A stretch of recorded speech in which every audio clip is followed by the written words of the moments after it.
Welcome back to the FFV podcast. I hope you're having a great morning, day, or evening. I am your host, FFV, and today I'm bringing you guys another amazing builder in the space, creating a highly anticipated Web3 game, and the co-founder of Nifty Island. Welcome the man himself, Charles. First off, thank you for hopping on. And secondly, man, how you doing? Life is good. Life is good, just grinding. We've been working for a while on this, and this is like we're mid sprint, just trying to get it out to you all. So I love it. I enjoy it. Yeah, I'm happy to work. It's good. And oh yeah, dude. And as you could tell, we were just talking earlier about it. Everyone's super excited. I mean, as I'm scrolling through X, I can't see without 2 or 3 posts without mentioning, commenting, or something about Nifty Island, man. Just everyone's super excited. Just kudos to you guys, man. Dude, appreciate it. Appreciate it. Yeah, I mean, I think it's a good mix of we put in a lot of work building deep roots with the best communities in crypto and the best creators. And then we're trying to put out something that's intrinsically fun and charismatic. And so, yeah, I mean, I think it's resonated and I'm grateful for it. More to come. Me too, man. I'm just grateful for any like serious builders out there just making the space not only look better, but pushing the space forward. And just, kudos to you guys, man. But before we dive deep into everything Nifty Island, here on this show, my guy, the same 2 questions are asked, but the answers are always completely different. So with that being said, the first question is this: where are you from and what was it like growing up for Charles? Okay, so I'm originally from London, England, just outside of it. Although my whole family lives in Scotland. My parents moved down there and had me pretty shortly after meeting. And then we ended up moving to the US when I was 5, first to the Bay Area and then to Massachusetts. And I'd say growing up, man, what was it like? I moved around a bit. And I think, I mean, I had good friends and played a lot of video games. A bit of like a bookish, more like introverted kid, and then I've kind of like figured it out more since. And yeah, dude, I had a good childhood, good family, and it was a good time. Honestly, I don't know if that was really descriptive, but no, dude. That's whatever the answer is, it's the answer, But dude, I absolutely love that. I don't think I would have ever, or anybody would have guessed that. That's where you were from originally, and then your parents came from Scotland, like you said. That's it's pretty nice background, man. Lots of video games, man. What kind of games were you into? I'd say books and video games. Yeah, those were pretty core. And of course the homies too. I'd say video games, everything. Like, I mean, some of my earliest gaming memories are like, booting up Super Smash Bros. For the first time, picking Link, switching him over to the silver suit. Nice. If you remember it. Oh yeah. Classic, so that of course, but then I mean from there everything, like some MMOs, like the kind of one that's a little less common, but I played the hell out of it. Played a lot of Guild Wars, was really deep into that. I really love 4X strategy games. I think they've kind of informed how I think a little bit, where kind of like I love the meta of it, starting as like one city state, slowly growing out, trying to figure out like the path to growth. And I love that kind of stuff. I think it's so fun. Tons of other shit too. But like pretty much everything. But I love 4X games. Nice. Those are fun. Oh yeah, man, dude. I was a huge all I did, I mean, till this day, I still play video games, man. I know, like, I want to do more video game content. I can't wait for the Nifty stuff to drop. But dude, I'm a huge gamer, dude. All I've done is since I played PlayStation 1, PlayStation 2, X, all the gaming consoles that you can think of, I've had, man, since I was little. But yeah, dude, gaming's definitely in our blood, man. It's we just love the shit out of it. I just love the storytelling. For me personally, it's just the gaming aspects of storytelling and competitive is fun. But yeah, man, last question before we dive into everything Nifty Island. But how did you first discover crypto, and how did that path lead you into discovering Web3? Yeah. So for me, it started off with a real interest in like economics and philosophy and history and technology too, like all in kind of equal proportions. And like I was a big kind of like free market economics like guy, really interested in that, really interested in how complex systems can form bottom up up without anyone organizing them. That's just always been something I found really interesting. And then I basically, ended up meeting someone who ended up being a bit of like a mentor to me, who bought me a Bitcoin for like $500 when I was working my first job out of college. Nice. And then from there, as soon as I had it in a self-custody wallet, I was like, I just felt like this is bizarre. Like this is something truly different. Like that visceral experience of just being like, okay, so I have the keys to move these funds and no one else can control them. And it's on this massive distributed ledger that many people are contributing to. And it's almost like an organism unto itself. Like it's becoming something collectively. And I was like, well, I need to get into this. So I quit my job, moved to Texas, and did some experiments, some unsuccessful. I worked, I did a little bit of stuff with Bitcoin mining, not much at all, but a bit. And then was kind of trading, and then ended up jumping into working in DeFi out of the 2017 bull run. I was like thinking, okay, what's interesting here? What might be an enduring, useful thing in the near term? Like, how is this all going to be adopted by the world? And I thought stablecoins seemed interesting. Joined a DeFi startup that was working in that space. Was there for a couple of years, cut my teeth in crypto, got familiar with it. And then the thing that really stood out to me was the deep, crazy communities that form around tokens that people own together on the internet. I'm like, this is like something else, right? People are using the internet in a different way when they own tokens.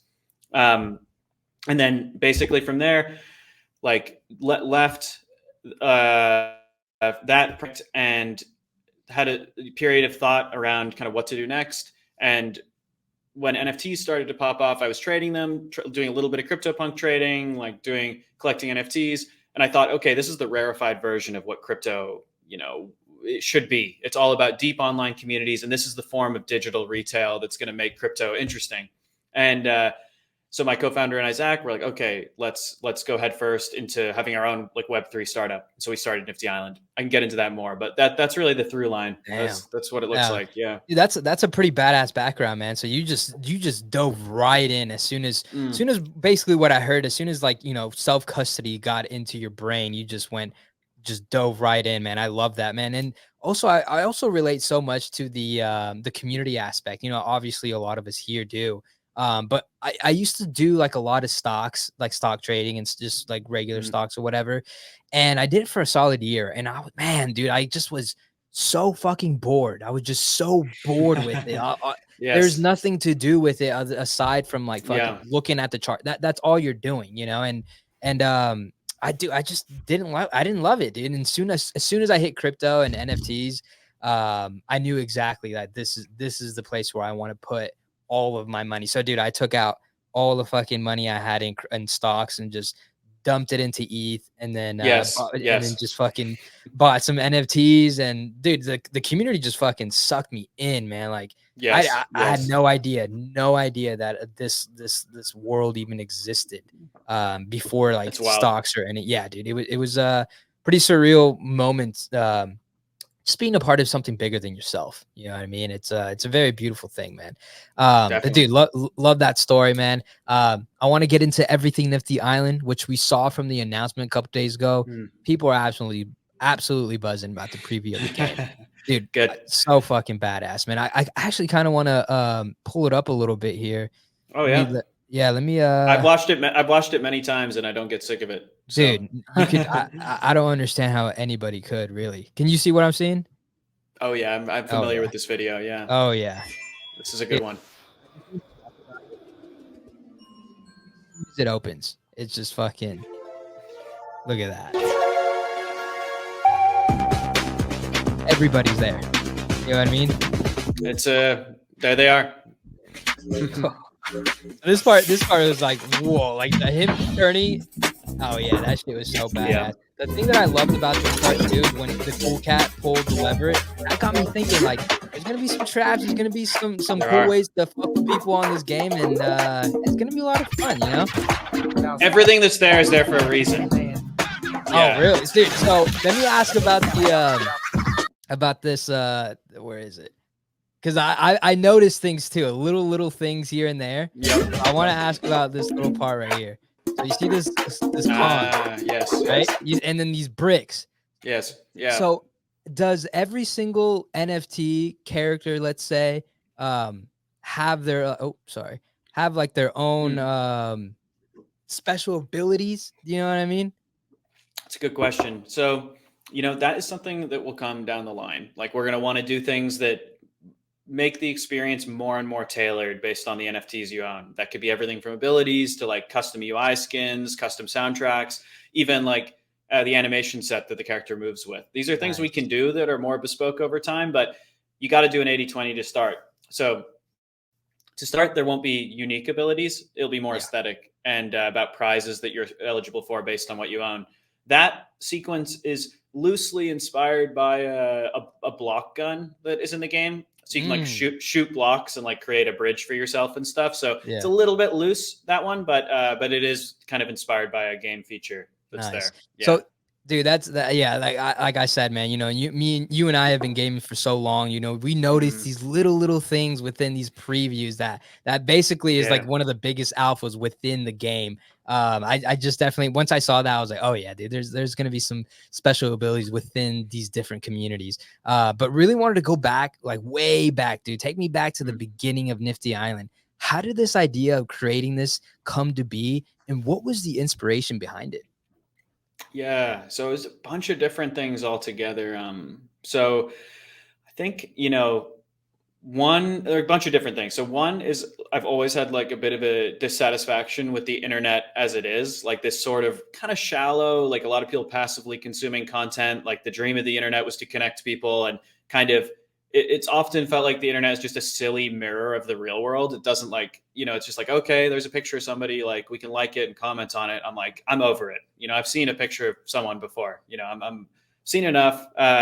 And to me, I'm much more interested in like people doing really cool things on the internet together, like people meeting up with people they didn't know, coordinating in some novel way, and having the internet be like the center of gravity for what's going on. That is what interests me. And so you take that insight, or that maybe not that insight, but like that yearning, and then you say, crypto has these amazing deep communities that are trying to do things together.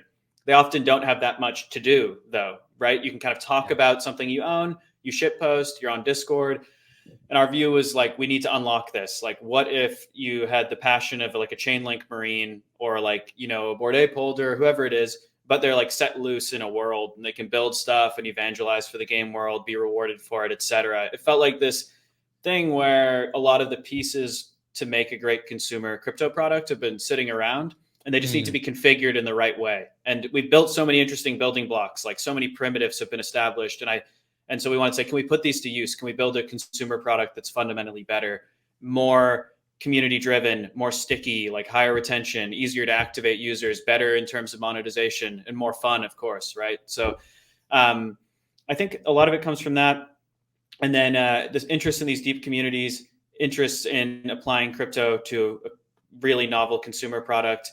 And then, yeah, we're definitely inspired as well by DeFi because I think like NFTs have put more compelling things on chain, but DeFi I still think had the best incentive loops. I think it's a more clear and better loop. And so we're kind of like drawing from all these reference points and being like, can we do this crazy complex coordination problem of assembling them all into a product that just like really likes to grow? It just wants to grow and it wants to give people a great experience where they want to stick around and they want to build on top of it. That's yeah. sort No, of that what inspires me to do it. That's what I'm interested in, that problem. yeah, no, and I love love to hear the focus on it. You know, the focus on a real, in my opinion, I think it's like a real true native Web3 game. You know, because it Yes. focuses heavily on community, heavily on rewards, and heavily on creations and Hmm. incentivizing that. Other Web2 games, you know, what we see every day here and there. You know, it's all about the company and how much money they make and selling all these products that we don't actually own.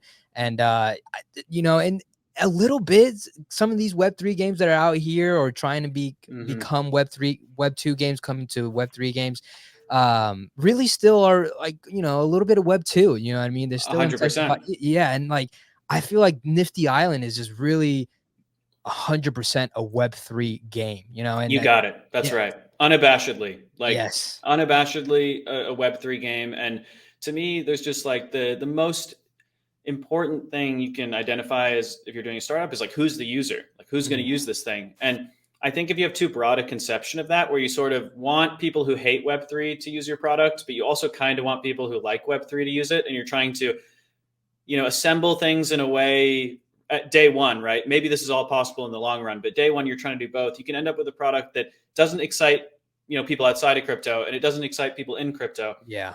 So our view has been, let's cater to this awesome audience that we have that's down to try new things, like wants to be a part of these communities, wants to try new ways of monetizing stuff, wants to start businesses, like really open-minded, like killer group. Let's make something they love, and let's find out what the killer experiences in gaming that Web3 can enable are together. Let's do that as a collective project. And then let's make it so damn good that it just grows. Like, and it's when you have something awesome, it's not going to be a problem growing it. The hard part is having something great. Yeah. That's the hard part. And I completely agree with you, man. And I feel like what you were explaining earlier, trying to cater to Web2 and Web3 people at the same time, it just really puts it's off-putting for both parties, when they try to do that. Because like you said, one side is they explore more of the Web2 side, crypto. There's just not enough patience for that. We're just gonna move on. We're gonna find an actual fully Web3 game, and I think that's what Nifty Island is, man. So I just love to hear it, man. So also, man, I love to see that you guys actually have over 60 plus NFT communities involved, like Bored Apes, Pudgy Penguins, Cool Cats, and many, many more, which, as you notice, I think was super smart. A lot of people are excited about it. But I gotta ask, how do you guys know which projects to add? And would you guys ever take a collection off for any sort of reason? And that's interesting. I'll leave it at that. Yeah. So in terms of ones to add, I mean, the goal has been to build this in a scalable manner where everyone can be there. So like, just like OpenSea, Blur, Twitter, Discord, YouTube, like the power of these platforms is that everyone can show up and prove themselves on the platform, right? Shouldn't be this kind of thing where you have to have like a board meeting to see if like you can, if you want to have like a Travis Scott like skin in Fortnite, right? That's sort of the Web2 approach. And not to say like, YouTube and Discord have thrived because they are fundamentally open. But so the goal is to make something scalable where someone can hit us up, and if they want their project in Nifty, we can do it the same day. If they have, if they have 3D assets, if they come prepared with some minimal work, they can be in Nifty like the same day. And but when it comes to prioritizing, like, some projects, they need to be educated or need to be worked with to say like, hey, how do we get stuff in game? Like, what should we make, et cetera. We prioritized projects, just to have really healthy communities. So we want, our first focus was like, let's, really see if we can add value to the best, most active communities that really like, are crushing it. Like the job of being an NFT project founder or even being, like a holder is really ambiguous, and everyone's trying to figure out the right way to do it. And so deeply understanding their problems and what they want out of a game was our goal. So it's just spending a hell of a lot of time in those communities with the project founders, trying to figure out like what's interesting, what's not, and and learning from that. But in the end, it's hyper scalable. Anyone can be in there. There's no gatekeeping. It's not a game world for just one community. Nice. Yeah, that's what some people were asking in my comments, and I just told them I was like, I'm pretty sure it's going to be an open world game where everyone's just going to be allowed. But dude, you know what's so cool about what I just heard, man? It's not even just rewarding the community, it's also rewarding the founders, because for being such a having such a strong foundation community, everything that goes into a great project, you're basically rewarding the founders as well. Like, hey, dude, we got a world where your community can come and fucking hang out with everybody else, 100%. No, I learn every time I talk to a kind of NFT community operator, like someone who's running it, trying to push it forward. I always learn something new, because and I think it's a job that, especially during the bear market, was really thankless. Like people are just mad, and why aren't things working? Like why is this extremely new concept not perfectly refined yet? I'm like, well, we're a little spoiled, right? Because it's new, and I get it. People are pissed. Things go, money, number goes down. People are mad. I get that. It's reasonable too in its own way. And but basically, for them, I think they have this really ambiguous challenge of like, I need to deepen this community, and I need to grow its reach. I need to increase its relevance and provide a good experience being a part of it. Gaming has been the thing that people all kind of see is probably where it goes, right? You have a virtual community. Where do virtual communities hang out? Well, in games, that's probably where the best, interactions happen, the deepest interactions. But building a game is like the worst. Like I compare it. Sometimes I'll be talking to people. I'm like, deciding to build a game, if you're not like fully committed to it and you're not like fully about it, it's kind of like taking your army to Russia in the winter. You know, it's like kind of it really can be where your treasury will be depleted. You will build the wrong thing that people don't like. It's really an all-in, extremely like high risk and high execution kind of, very much like a high execution risk like project. And I don't think every PFP project should do it. Yeah. They can if they want. Some of them will, and some of them will do it well. But having an open platform everyone can use de-risks it for people, and they can figure out through us what kind of game people like. So they'll say, oh, people in Nifty really, my community in Nifty really likes these kind of experiences. I'm going to go build something myself. Go do it. But we can be a testing ground where you can experiment. That's awesome, man. And I think that if more founders, especially founders, hear about this, I think it's a very good way to incentivize not only their holders but themselves to learn something new, and you know, basically product market fit, you know, for their own consumer base of their community members, dude. But yeah, dude, real quick, man, I wanted to ask, how hard is it for like your team to have to create all these avatars? Because I imagine there's like hundreds of thousands of them. Right. Yeah, there are. No, that is accurate. That's Damn, how hard was that to we didn't make all of them. This was actually one of the bets we made that was I honestly think one of the highest risk bets that I could have easily seen not working out the way it did is that we were thinking, you know, we can't possibly make all these avatars. Like, it's so much work to make, you know, hundreds of thousands. You know, it's not, no matter what, like, you know, AI, it's making progress. We're not there, you know, it's manual. But what was really great is that a lot of projects have seen that gaming is going to happen, and like they're thinking about it too, right? And many of them have made the shrewd bet, and there's many I could shout out, you know, Cyberkongs, like Pudgy Penguins, Forgotten Runes, you know, Broadside, like the list goes on. Many of them have thought of this, and basically they saw like, okay, an avatar is like the next PFP, right? Games are going to be another venue for these communities to exist. The avatar is like your first step into that, having a value prop for your holders in games. And so many of them have made avatars. So like tons of them have, and we integrated and we're basically one of the few people who's like sitting ready to integrate them all in a scalable way. In some cases we make them, like we'll make a base avatar, a couple for a community if we're like trying to help, you know, get them involved. We've done that for some projects, but I've been really impressed with how much foresight many of these projects have had about gaming. I think they get sold short sometimes on that. I think you know, PFP projects are going to dominate gaming in a big way, and they've done the right things to get there. Yeah, no doubt, man. And that's it actually surprises me too how much they're getting prepared for gaming. You know what I mean? Yeah. With all these, I mean, everybody is talking about it and creating these apps. Yeah, man, dude. I think it's just like you had all, like you explained earlier, dude, all the pieces were there. You and your team are just putting it together. You know what I mean? Yeah, we're trying. And really helping out the space, man. Yeah, appreciate that. Yeah, you know, I'll say too, like, we don't claim to have it all figured out. Like you know, we got to get the game out. We got to make sure people love it. We got to polish the hell out of it. We got to make it ready for like mainstream, you know, and I think we have a lot stored up. I'm proud of what we've done so far, but we have a lot to prove. And, you know, we definitely aren't sitting here thinking we have all the answers, but we think that we can help advance this and have the space come up with better questions to ask about what we all should be doing. I think we can help there, you know, on some level. I think that I love that. I think that I think people trust you in the space, man. I don't know if anyone's ever told you this, but like I think people trust Nifty Island. You know what I mean? I think people, even if something were to fuck up or anything, I think you guys are very smart and, you know, very transparent to be like, hey, you know, things didn't go as planned, or if things went well, you know, that's even better. But I think you guys have trust on your side, and I think that's so hard to get within the Web3 community. You know, but I hear that, man. I hear that. Yeah. No, that's a precious thing. And I'd say, you know, something there. My goal is sort of to have to build in a way where people don't have to trust us, right? Like that's the beauty of the space, right? Is like there are certain approaches a project can take that is asking you to trust them, right? Like imagine giant pre-sale on a token, like, you know, and the game's going to come out in who knows when. Like that is an approach that demands trust. And when people demand a lot of trust of you, like you're right to say, hey, like what the hell? Our approach is going to be through and through is going to be, hey, we built a sick game and we want to give you guys a bunch of free stuff. Like, are you in? You know, and that's an approach where it's like, hey, like, you know, you can like us, you can not like us, but we're not going to ask you to do something that you're uncomfortable with. It's an open game platform. You can use it if you want. There'll be a play to airdrop campaign.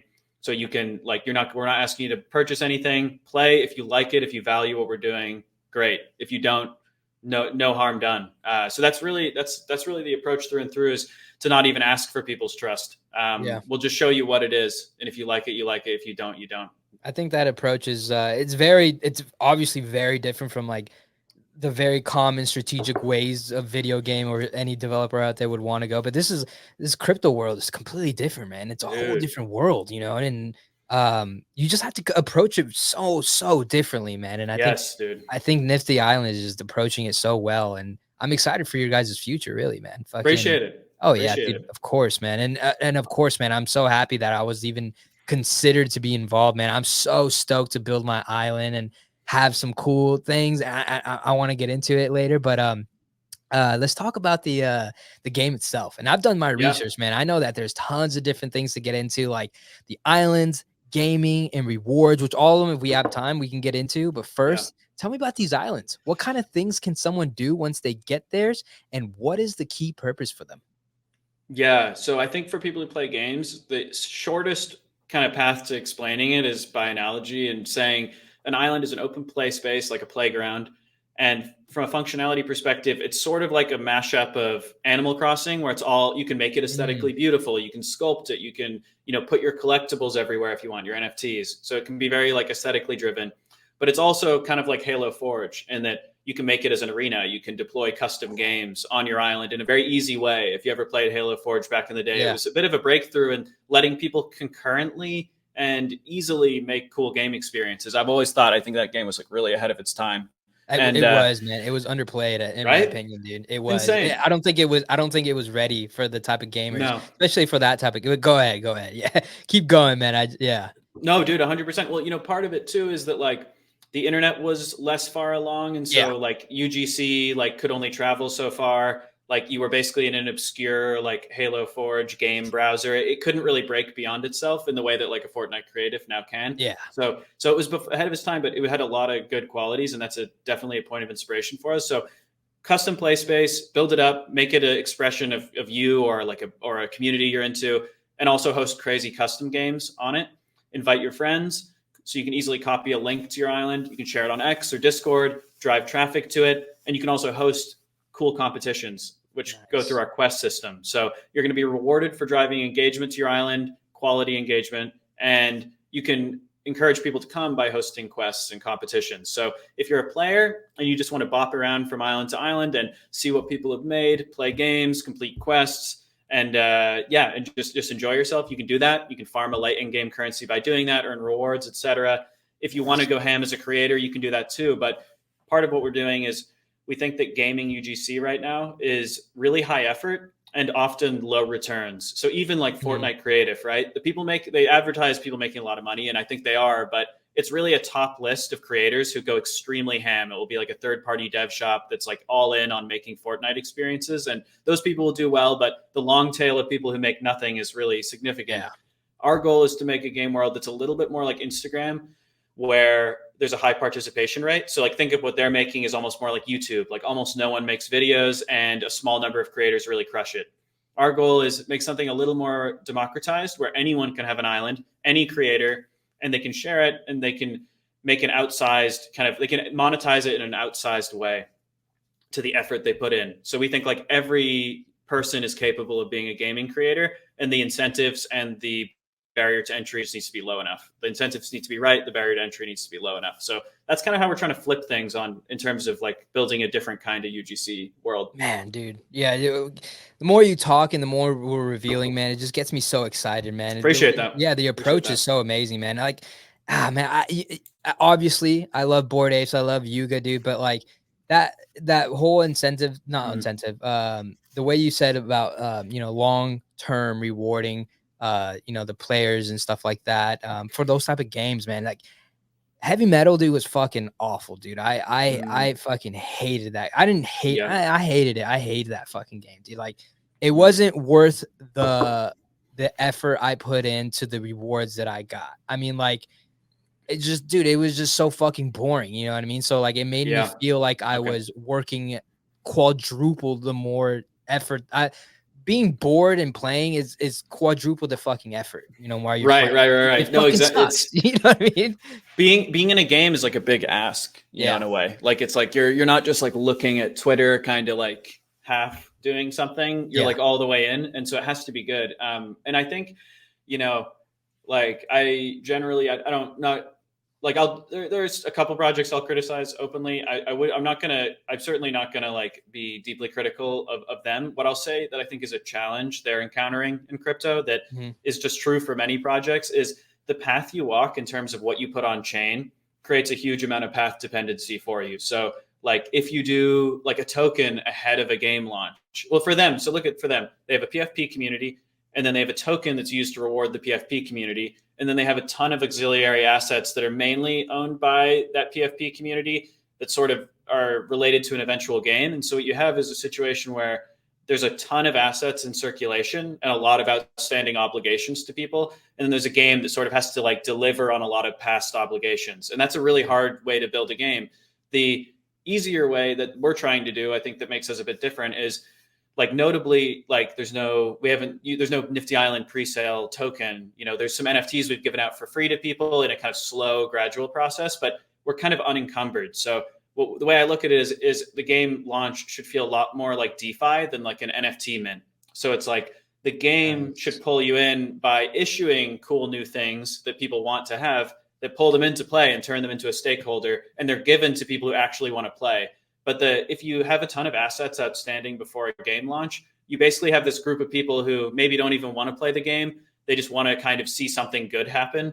And it becomes nearly impossible to make their assets worthwhile in the game without making the game not fun. And then that group you're trying to cater to actually may not even want a game. So you're kind of like in this really difficult spot. So yeah, I don't know. Yeah, that's kind of my rant on that. Yeah, no, it's a tricky situation because you know you can't just like revert back. You know what I mean? There's no going back after all that drop and stuff like that. Yeah, I don't know, man. You know, time will tell. I'm just yeah, man, I'm just a proud community member now. You know what I mean? but it's all good, man. I'm still very bullish on the team, man, and you know, obviously, but it's a great community. Yeah, without a doubt. Definitely. But yeah, man, the heavy metal, man, that was just a disappointment for me, man. And it's a funny thing. Oh, I fucking froze.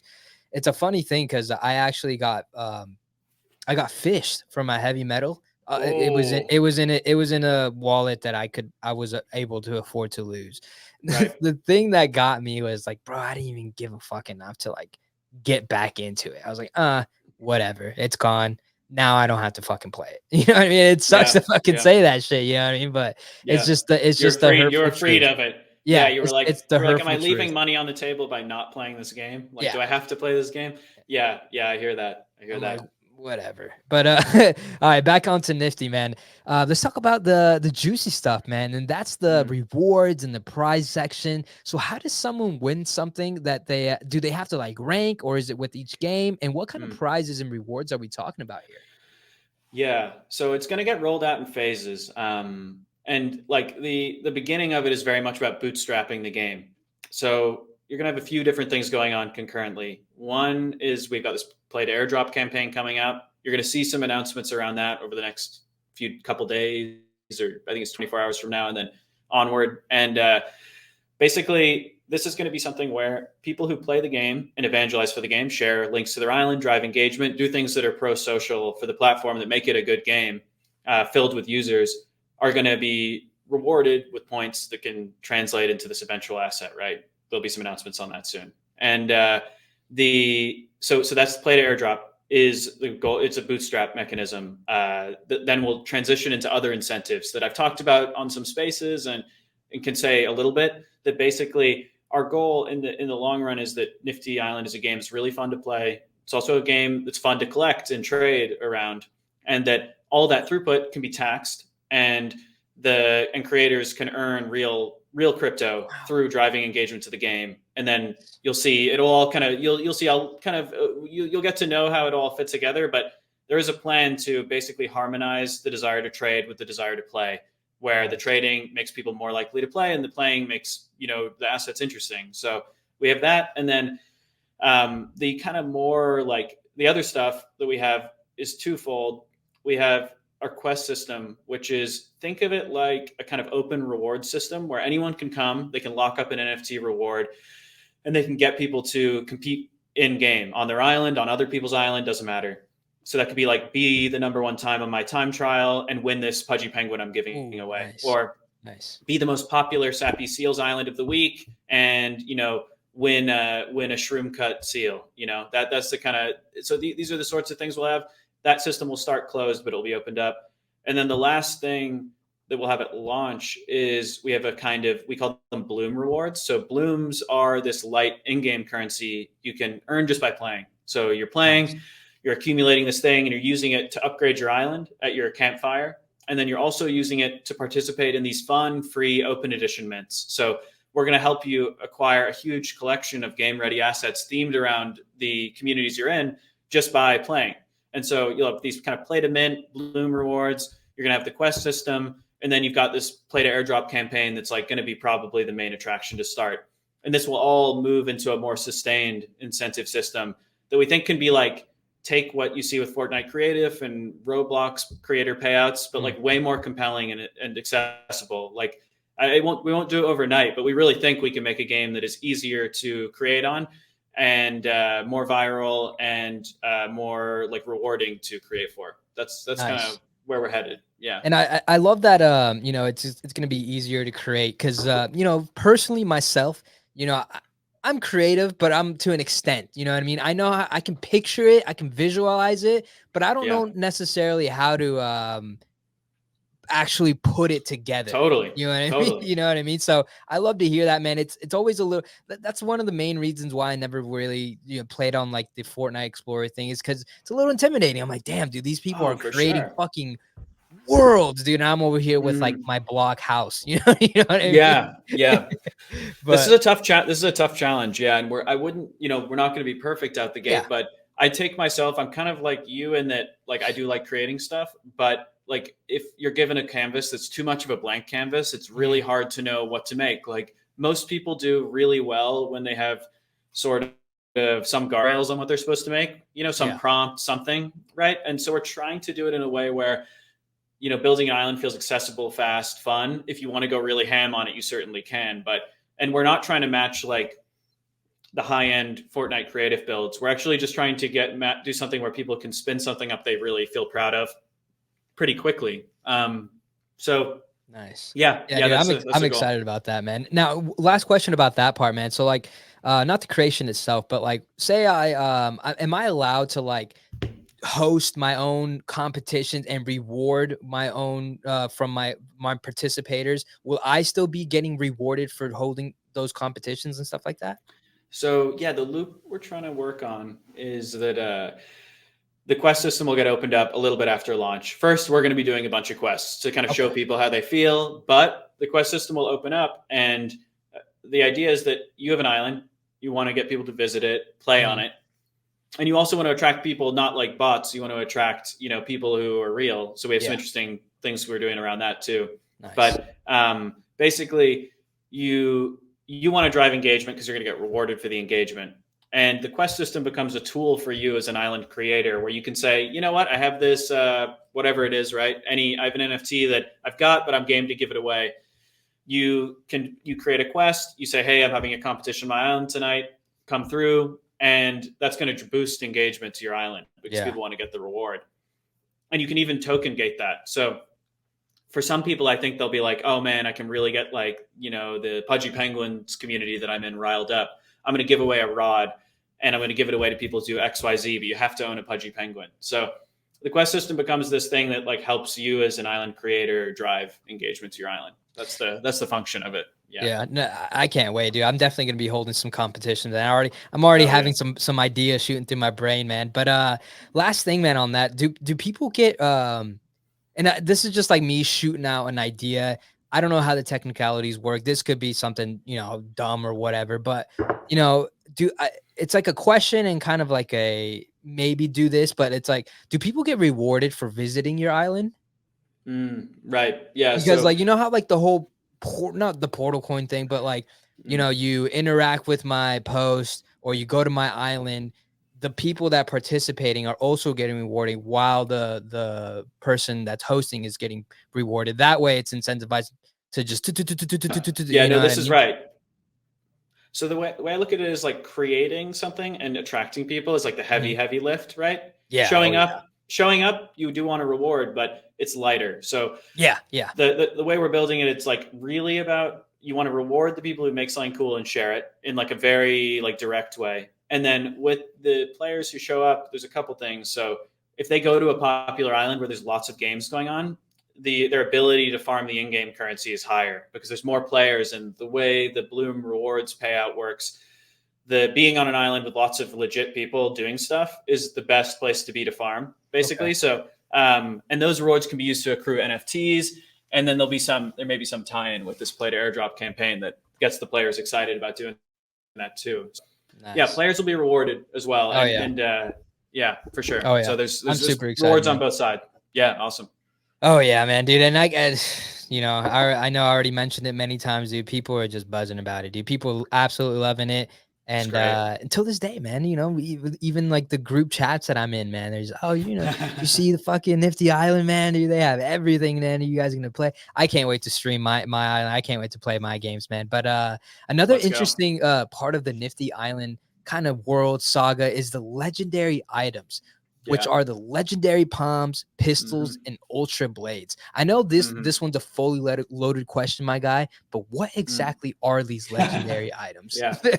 Yeah. Yeah. So I've taken a kind of I think it's good. The community now I think are like at peace with this and like it. But my approach has always been like, do not make vague, abstract promises about the NFTs. Like you just don't need to do it. Like I just don't. I think it's you're kind of borrowing from the future when you do that, and there's just Mm. not really a need to do that. So I'll say what they do today, and there'll be if we have more to say on it, stay tuned on the Twitter if there's Ooh. anything to be said. And what the thing I have said publicly too is our launch trailer. Everything in it is intentional. So like, look at the story of the trailer. Like, there are like kind of, I wouldn't say Easter eggs, but there are like some, I didn't think of them as hidden messages, but people aren't picking up on it as much as I thought they. So anyway, but the legendary items. So this is for our core community. So like we've been really blessed with having some awesome core community members who have been interested in the game since we were building in like complete obscurity, right? Nice. Yeah. I mean, we got some hype on like at the beginning, but we've had a long road of like just believing what we're doing is the right thing and being kind of content with like, hey, we're not going to be the hot item right now. We're just going to have to create this thing and show everybody. So basically, we've had a really dedicated core community. And the way I've approached NFTs is that we don't sell the NFTs. We give them to people who do things related to the game. That could be as simple as at first it was being in our Discord, or in some cases, even like engaging and like participating on social Mm. media. But additionally, it's been like crazy art competitions. We've had palm challenges where people have created awesome art that we've used to test our UGC tools. So people have play tested, they built islands, they've helped make the game great. And the legendary palms are our kind of core, like premier community asset. So for our kind Nice. of legends community. And those are like, they're relics from the game's founding. They are given out through a slow mint where we continue to drop them. They have a max supply that has not been hit yet. Mm. But they are slowly distributed to people who make the game great, who want to actually like push it forward and be a part of the story of how the game, eventually we think becomes a success. So that's them. That's Legendary Palms. They also have a light DAO associated with them that's collected a bunch of NFTs through the bear market and created avatars for them. So if Nice. you look at the trailer, a lot of those are avatars we made kind of in collaboration with the community. And you get to play as a big roster of avatars if you hold one. And then our Nice. kind of goal with them is if you own one, you're an OG and you should feel like an OG in the game. And there's, cosmetic effects there. But, and then I'll say too, the other thing I can say is historically, we've given other holders, like when there's been something to come out, not saying we do it in the future or don't, that's just what we've done in the Oh past. yeah. And so the legendary pistols and blades were two really fun kind of luxury experiences that we gave to the community. Again, the ultra blades, I think we auctioned a very small number of, but in general, we've given everything away for free. And they are like OG day one Nifty Island skins, functional items. So the ultra blade has custom VFX. You can use it in our kind of like team deathmatch free for all like kind of shooter game. You can and it looks really cool. There's a very limited number of them, and they also came with a blade ticket that you could redeem for a real Ultra Blade. Dude, Then that's so dope. it's fun. It's fun, yeah. And then the pistols are similar story. You can use them in game. They look dope, and yeah, they're kind of like I see that those items are like kind of functional, cosmetic, like collector's items. The palms are kind of the premier like core community asset that like is this more mysterious relic that grants a bunch of cool utility in game, and that has been the inheritor in the past of other things we've dropped. So I think that's I think that is I think that's so cool, man, because it reminds me back in the day, how hard it was to like get that Halo skin online. I forgot what it was, dude. But dude, I tried so hard, and you had to be like kind of just really early to the game to like even achieve the hours, the skills, and the fucking experience. That is so cool, man. Because like once you have those OG, just from my own personal experience, once you have all the OG stuff, man, you strut around, it feels good to be like, 100%. it feels good. I'm like, Yeah. hey, dude, look, I can, me and like a few others can have these kind of guns, this skin, this asset. That is it. And Yeah. that shit always, it's fucking hype for me at least. And I know that a lot of people, especially the people that got granted those things are going to be feeling really good strutting around in those, man. As they should, though, Yeah. they're so well deserved. I mean, they've been with you guys since the fucking start, dude. It's For real. well For real. deserved. No, they're legends. There's no doubt. Yeah, and it's fun too because we built them all in a way. We have like an open metadata standard that makes it easy for any other game to look at those items and recognize them in their game. So if you're making a game and you want the Ultra Blade to be usable in your game, the files are accessible. You can easily, without even talking to us, you can bring it into your game. Same with the palms, same with the pistols. They're all on an open metadata standard. It's an extensible token metadata standard that the team built. That's so dope, yeah, it's cool. So we're dope. if you want them in other side, if you want them elsewhere, like do it. That's no problem. Oh, man, that's going to be so badass, man. But all right, my guy, last couple of questions. I'll let you go. I know things must be busy as hell, but let me ask you, man, tell me about the future of Nifty Island. What are some short-term goals, and let's say like 6 months to a year, and what are the long-term goals? The 5 to 10 year mark, even further than that. But what do you got for me? Yeah, so I mean, all our goals are really just about the kind of it's really about the product and its relationship to the users we're targeting right now. So to start, the goal is to be Web3's game world. That everyone who's excited about stuff that's on chain, if things that are on chain resonate with you, then we want this to be the place you play. And so the number one first goal that I think is so important is just getting the game out and establishing ourselves as like this thing that everybody uses. We want to be a part of the meta of Web3 in the way that OpenSea, Uniswap, Ledger, et cetera, these names that you kind of use all the time. And you just think, oh, well, if you have an NFT, you probably use Blur or OpenSea, or, if you have crypto, you use MetaMask. Our goal is that if you're interested in on-chain stuff, if you have NFTs specifically, that Nifty Island's just part of the open stack that you use. So that's goal one. Really, like in terms of a big macro goal. And then the plan is to deepen what you can do in Nifty, like the kind of Web3 enabled like super features that we think you can't find in any other game. We have a bunch of stuff that will come post open beta. Nice. Rewards and like kind of more like kind of game interactions that trigger on-chain stuff, right? That's really the kind of the thrust of it, and the depth of how well we integrate with these communities, people's ability to produce content from the game and monetize. We're deepening and deepening that with the goal of making something that is so compelling and people are having so much fun in it that it's quite easy to grow it organically. So once we kind of, we become hopefully Web3's like default game world, part of the meta of NFTs, add value to the whole space and our partner projects. And then from there, it's deepening it such that there's something that's so uniquely fun that we go to like, a big streamer and we get them to play the game and they're sharing it. And then it just sort of grows organically. And that of course will be a whole challenge, but that's kind of the two-step, thing that we're doing. That's the plan. I love that, man. I'm like I said before many times, man, like The more you talk, the more excited I get, and more excited I am for the, not only for like, the space, but you guys as a company, and you guys as moving forward to the games and really bringing the whole, because I think we need it, man. As like, as a whole NFT space, we need to, there's, it's always PFP versus PFB, and Mhm. I think that's probably like the dumbest thing you could ever do or participate in. It's just like, dude, we're so small. There's a whole fucking world that wants to see us fail. So, and I think Nifty Island is it's a great way to bring us together, have some fucking fun, and Yeah, make some fucking rewards. So, dude, shout out to you guys, man. appreciate Last it. question, Yeah. Mike. Oh yeah, of course. Last question, my guy. And this one you can answer however you like, long, short, whatever. But what do you think about the current state of NFTs and Web3? What's your Mhm. overall opinion on what's going on? Yeah, yeah.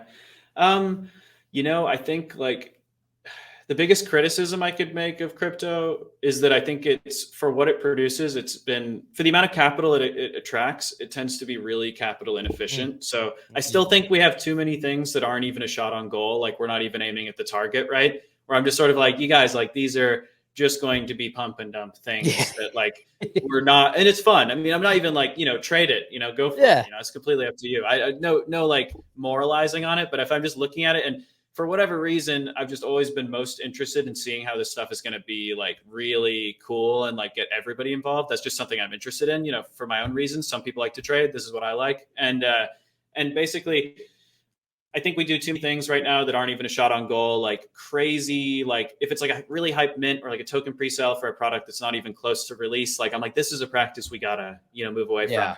That being said, like there's a lot that I think is good. Like I think the state of NFT like PFP projects is stronger than I think people want to, for whatever reason, want to admit. Like these communities have stuck around. Many of them are better than ever. I'm always impressed by like the founders of those projects and what they're doing to kind of deepen their community and grow. I think that's great. I think basically where we're at with crypto right now is we have all the building blocks that we need to deliver an experience that people want to be a part of. That doesn't mean that we need like doesn't mean it all has to be like, the blockchain's free to use and wallets are solved perfectly. But I basically think the building blocks are there to make awesome consumer products. And the sort of undervalued bet in crypto is that some people might actually figure it out. Because Yeah. I think Yeah. it really is like people are so cynical. Like they, and I get it because there's been a lot of like things to be cynical about. But I really think like, we're going to take a really, really serious shot on goal for that. I think other people will too. There's other teams doing that. And I think you're going to see some stuff just actually connect. And it's hard to know the time scale on that. I'll say for us, like the shot is being taken imminently. So, we maybe we're close. Maybe we're further out than we think. We'll see. But I basically think all the building blocks are there. And all people have to do is take big, like serious shots on goal. And we're going to see the space grow a lot. I think it's primed and it's so damn underrated. Like it's Yeah. people write crypto off all the time. They love like, dismissing it. And every time I see that, I'm just like, excellent. I'm like, that is an opportunity to, be able to build with much less competition. So, Yeah. yeah, I think honestly, we're like, I have zero complaints about where crypto's at. Really, I think there's certain things that are maybe a waste of money, in capital and talent that maybe like, hey, we shouldn't be just trying to pump stuff for no reason. But it's part of the fun and it's part of what keeps people here. So is what Yeah. it is. But anyway, yeah, it's kind of where I think Yeah, we are. I dude. think I think we're close. I think we're Yeah, close yeah, for we're a pretty breakthrough. close. Yeah, we're pretty close. I um couldn't agree with you more, man. And one thing that I did learn about, everything so far is that like Twitter X, whatever you want to call it, dude, like man, it holds value, yes, but it doesn't hold as much value as people may Mm, think it is within our little niche of a group, because people are fucking just building amazing things, man. And I think it's getting so much traction outside of our little bubble that we just fucking focus so mm, much within ourselves, and then we just fucking complain and do all this stuff, all this crazy shit. But anyways, man, right. yeah, right. But all right, my guy, that's all I had for you today. I wanted to thank you for hopping on the show and giving us some insight into you and everything about Nifty Island. But before we sign off, please let everyone know where to find more information about you and everything that you're doing in the Web3 space with Nifty Island. Yeah. So number one thing, Nifty Island on Twitter, and I'd encourage if you're really into it, if you think it seems really fun, jump into the Discord. It's a great group in there, and I'd encourage you to do it. Oh, yeah. And for us, really, like I have my Twitter too. You can check it out if you feel inclined. But basically, it's quite simple with us. It's on the 17th of January, the game comes out. There's going to be a really clear campaign that gives you pretty explicit things you can do that'll be fun and rewarding. And really, you just got to do it. It's going to be good. We haven't dropped all the information we're going to drop. There's more to come between now and then. But yeah, I honestly think it's just stay tuned, see what we have to say, and play the game. Yeah. Oh yeah, dude. I mean, that's all you have to say, really, man. I'm super excited, man. Super excited for all of you guys, man. Thank you for hopping it on, and I hope you have a great rest of your day, my guy. Appreciate you. This has been fun. Oh yeah. Later, man.